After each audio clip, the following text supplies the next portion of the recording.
A step-by-step process does exist. What I will say is it is always iterative. And I think generally, when you think about scaling any business, it seems like a monumental task to go from zero to whatever your goal is. Our approach is you have to set those roadmap goals and iterate to get there, because what got you from 0 to 1 does not get you from 1 to 2. It's some variation thereof.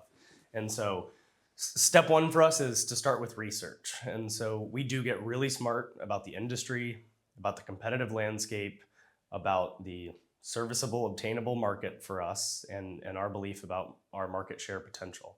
Then we get smart about geography. And from there, we then start to action. And so it starts then with what data is available to us, and then based on that, what do we want our brand positioning to look like?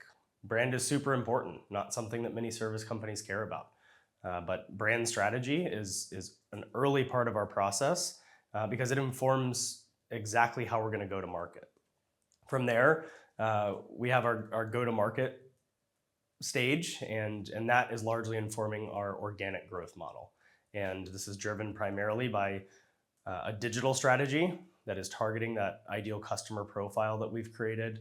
And then we start to look for inorganic opportunities as those make sense. And that could be for the benefit of entering a new market, or it could be a competitor that makes sense that has high density clusters of customers in our existing areas as we start to grow. And then from there, we sort of go from startup to scale to stabilize. And that is the life cycle. And that stabilization phase continues to include growth. But for us, because we don't have a terminal fund life, we are sort of able to create that optionality for ourselves and then be really smart about what exit strategy looks like.